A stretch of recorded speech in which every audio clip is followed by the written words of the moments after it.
War is natural, just like peace is natural. Nothing wrong with warfare if you're going to warfare. You're going to war for the right reasons. It's not natural to submit to tyranny, but you have to be able to master the terrorizer too. Whatever he comes with, you better learn how to get it too. So I'm just saying the Chinese, the Japanese have understood that. When they saw this European coming, they understood that, especially the Japanese, if you don't master his technology, you're going to be in serious trouble. But at the same time, don't give up your culture in the process. Don't give up your culture in the process. Find very few people believe in Chrislam in Japan or China. So I'm just throwing those thoughts out there. As we deal with today's world, and we learn from each other, in the process. And I will say this in closing. One of the lessons I learned from the Honorable Elijah Muhammad and other great spiritual leaders, Muhammad ibn Abdullah of Arabia, others, Buddhists, is that the Creator not only sometimes raises up an individual prophet from an area that needs it. Sometimes the Creator will raise up a whole nation of people to lead the world to a higher level. And I think we see that gradually developing here in the Western Hemisphere. Suffering brings out the worst of you, but suffering also brings the best out of human nature. And I think that our suffering over here and what we have gone through has given us a wisdom that we're not even aware of. But sooner or later it's going to manifest itself. So those are the work that we're doing here, the work that small groups like this are doing here. There are other groups all over the country that's meeting just like we're meeting. It's going to develop in a gigantic movement one day. Something that we don't even visualize now. But it always starts in small places like this with us reflecting and talking and sharing ideas and exploring ourselves and our possibilities. I'll sit down like this one. Thank you. And thank you again, Brother Onifu. Thank you, that was wonderful. And let me say one more thing. Yes, please. One more thing. Please. This is Black History Month. Go ahead, teach. And I meant to speak a little bit on that. And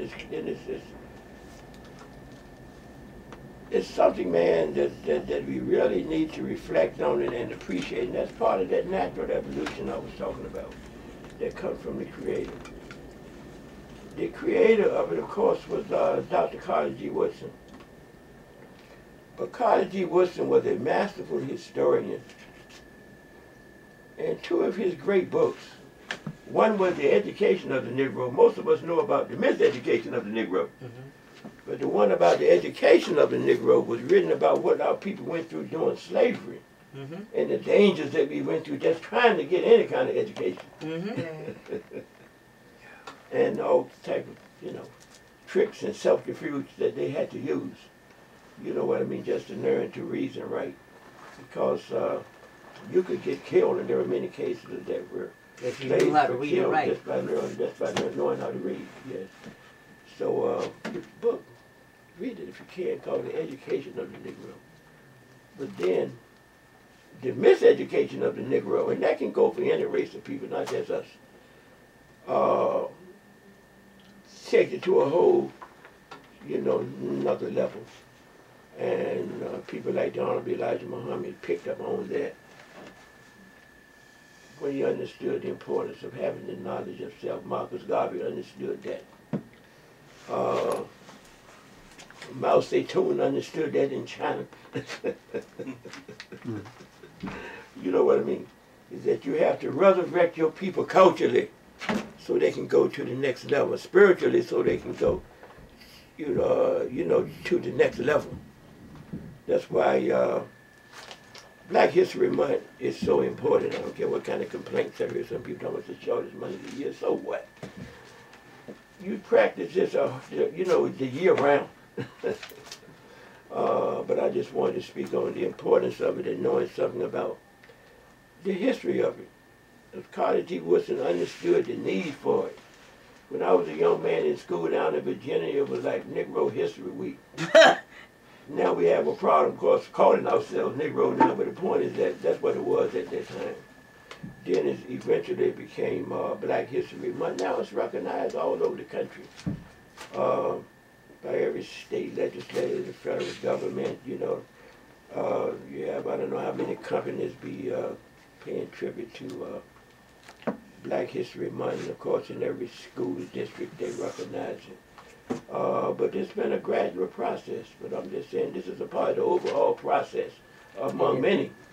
And it also went to Canada? Absolutely, absolutely. And it's part of the whole process, very quiet. Just gradually raising up a whole nation here. So don't be sidestep by all the negative stuff. Drive-by shootings and somebody, you know what I mean? And dope dealing in the hood and all of this stuff. But there's a lot of wisdom in those same places that we don't even see. You know what I mean? We have to be conscious of that. There's something happening here in this country that if you don't look beneath the surface, you won't see. But there are signs of what's to come. So when Farrakhan